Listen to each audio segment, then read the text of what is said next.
Quench the Thirst for gasoline. So, in this event that has been released on July 30th, 3 days ago, basically we get introduced to a few things.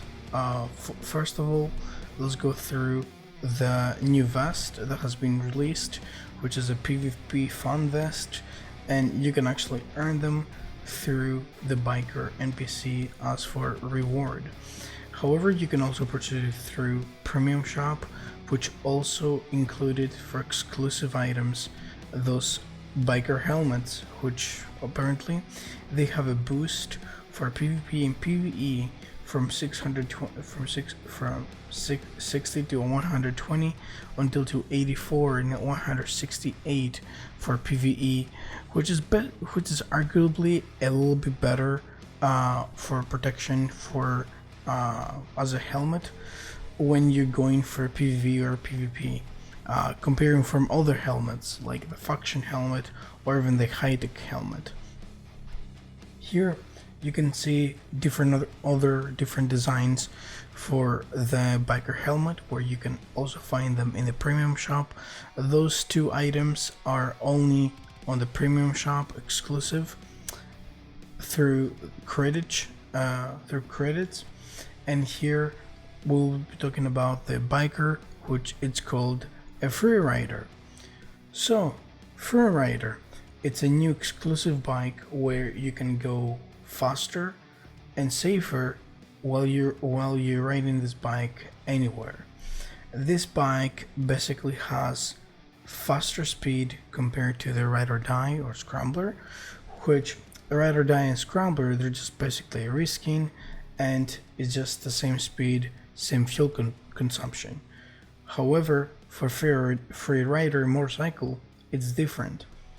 How? This bike goes up to 75 kilometers per hour, which is 10 kilometers faster than Ride or Die or even Scrambler. Then, for every kilometer per hour, you're basically 7.3 seconds faster than somebody else who's driving Ride or Die. That's basically the difference.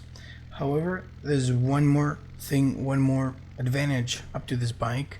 When you're going through some curved hills or some terrain that you probably getting knocked out and you receive such a damage, with this bike you won't. Actually, it won't give you the extra damages you've been receiving, and it's just much easier to drive it. Now, this is only for the premium shop exclusive. As a matter for the event, it's gonna be until August 13th, which is basically after that the RW1 would no longer respawn, and it's owned like a week or so to trade whatever chrome bolt you have left to trade with. Let's mention about some location improvements that have been through, which is on the on sector 11, which is on the big village, the radioactive ruins. Basically, they have remade the building and give them a much more new look, which now it just feels better, and it can help you for the Farms Escape quest if you're up for it. Now, some other changes they have done. There's a new Pickaxe animation, which gives you significantly much better and much more dynamic way to gather and get your resources. Now, you might see some issues with the NPCs that have been fixed, and a few design issues on some locations such Coast and Solar City. Now, on the RW1 has been 75% chain spawn on each location, down from the previous which was 100%. This means it might appear in some predictable way players were used to. That should be taken into account. Basically, what this means is sometimes it might have 75% chance that it might spawn, but it might not. So you just have to look out and check the maps where it would go. Now, for the RW's one's health, recently there has been another update that basically, from the community's feedback, the RWS has been decreased by actually the half in order for players to have much better chances for receiving the rewards, comparing to the initial one, who was increased by 20%. So by this way, now you can get your rewards faster and easier. Let's talk about more though about the event and its rewards. So once you go to the biker NPC, here you'll be able to see your options, and this is going to be basically to the same locations as before. It's going to be on Korovi, the big village, tunnels, it's going to be on coast, on Black Sunset Camp, and Solar City. Now for the Scrambler, we see here some a little bit different rewards from before. We don't see Ride or Die. Over here for the Scrambler is going to be 3000 bolts. For the Nomad is going to be 3000 bolts as well. For the red, blue, green, gray shirt vest is going to be the same for 1000 chrome bolts. For the PvP fun vest, which is a very new one, it's going to be 1,300 chrome bolts. And then Ride or Die here, it's going to be 1000 bolts. And then for the biker pin, it's going to be 300 bolts. RWO1 will be spawning every second night after an update, which in real time it is 2 hours. You'll be able to do this event in Korovi, Eastern Territories, Swamps, and Coast.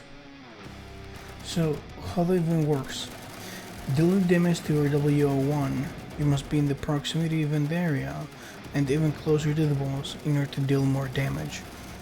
As you see in the event, there's going to be rotations through, and the RWO1 is a mobile, so it moves itself. So all you need is a fast bike, HP ammo, and meds. Now for the ammunition, I want to suggest the HP, which is much better than FMJM1. It deals much more damage to the monsters, so it's much more effective to it. Beware of the spawning between maps, because it is 10 minutes difference from each map through in-game time, and it has a 75% chance of the spawn. Make sure each time you check on its map for the spawn and alert your team. Now, through multiple tries and checks, the best class for the RWO1 is Mercenary and Miner, which can deal the most possible damage ever. Now, I want to mention about for Hunters, who basically whoever is level 40 and higher with 55% higher mastered on the MSR 12 can receive damage bonus on events for higher chance of the rewards.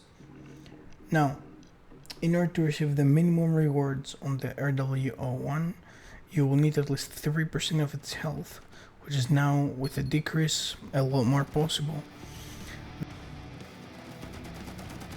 The most valuable reward is the Ride or Die, then any of its vests, biker helmet, and then you can go all the way down to the medium ones, which is going to be basically amulets, crystals, premium ammo, and advanced medkits and some tokens. Now, as for the chrome bolts, there's actually a limit from 30 until to 100 bolts per event, which is the maximum number.